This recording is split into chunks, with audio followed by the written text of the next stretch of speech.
अस्सलाम वालेकुम नाजरीन। ड्रामा सीरियल हमराई की नेक्स्ट एपिसोड बहुत ही ज़्यादा इंटरेस्टिंग होने वाली है। आने वाली एपिसोड में आप देखने जा रहे हैं क्या गाजी यूसुफ ने मरियम से ज़बरदस्ती वो जगह ले ली, क्या मरियम उसी सदमे को बर्दाश्त ना करते हुए इस दुनिया से चली गई है। तो नाजरीन, वीडियो का आगाज़ करने से पहले आप सब लोगों से रिक्वेस्ट है कि अगर अब तक आप लोगों ने चैनल को सब्सक्राइब नहीं किया तो ज़रूर कर लें। तो जैसा कि नाजरीन है, और सयान को जब ये पता चलेगा कि मरियम की डेथ उसके बाबा की वजह से हुई है तो सयान अपने बाबा के साथ क्या सलूक करेगा। और सयान बहुत जल्द ये बात भी जानने वाला है कि एलिफ मरियम की ही बेटी है, क्या इल्हाम एलिफ की ट्विन सिस्टर है और उसको अभी तक क्यों नहीं दिखाया गया। मुझे तो ऐसा लगता है कि एलिफ के ड्रामे में किसी न किसी तरह से डेथ दिखाई जाएगी और फिर इसी के बाद एलिफ इल्हाम के रूप में आएगी, यानी कि एलिफ का डबल रोल दिखाया जाएगा इस ड्रामे में। तो जैसा कि गाजी यूसुफ ने अपने बेटे की बात को ना मानकर मरियम से वो जगह ले ली है, लेकिन सयान ये बात नहीं जानता कि मेरे बाबा मरियम के रेस्टोरेंट पर कब्जा कर चुके हैं, क्योंकि गाजी यूसुफ ने मरियम को और उसकी बेटी को जान से मारने की धमकी दी थी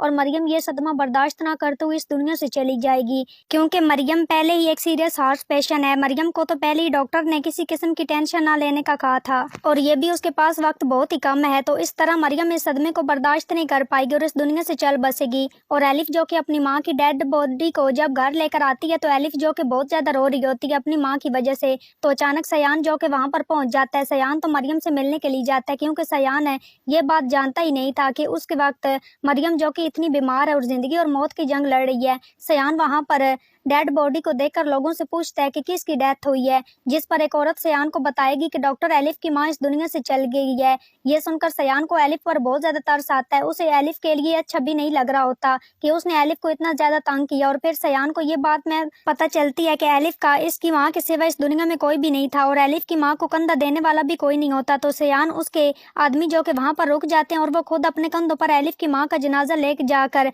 उसकी तदफीन करते हैं। और एलिफ की माँ तदफीन के बाद सयान फिर से एलिफ के पास आता है और उसे तसल्ली देने के लिए, ये जान करके एलिफ अकेली हो गई है और वो बहुत ज्यादा परेशान है और उदास भी हो गई है। और वैसे भी सयान के अलावा एलिफ के पास और कोई नहीं आता उसको तसल्ली देने के लिए। तो सयान जो कि फिर एलिफ से कहता है कि मैं भी बहुत ही ज्यादा छोटा था जब मेरी माँ इस दुनिया से चली गई थी और मैं आज भी अपनी माँ को याद करके रोता हूँ। मुझे चंदा ने पाला और मैं चंदा को अपनी माँ का दर्जा देता हूँ। सयान एलिफ से कहेगा कि मैं तुम्हारी फीलिंग्स को समझ सकता हूँ कि एक माँ को इस दुनिया से चले जाना उसकी औलाद के लिए कितना बड़ा गम होता है। सयान एलिफ से कहेगा कि तुम परेशान नहीं हो, तुम्हें किसी भी चीज की जरूरत हो तो मुझे कॉल कर लेना। सयान जो कि एलिफ से माफी मांगेगा और कहेगा कि मैंने तुम्हारे साथ जो पहले किया था उसके लिए मुझे माफ कर दो। और फिर सयान जब एलिफ और उसकी माँ की तस्वीर देखता है, वो जब इस तस्वीर में एलिफ के साथ मरियम को देखता है तो वो बहुत ज्यादा परेशान हो जाएगा और हैरान भी। एलिफ से पूछेगा कि ये तस्वीर में मरियम है और साथ तुम्हारा मरियम के साथ क्या रिश्ता है, जिस पर एलिफ रोते हुए कहेगी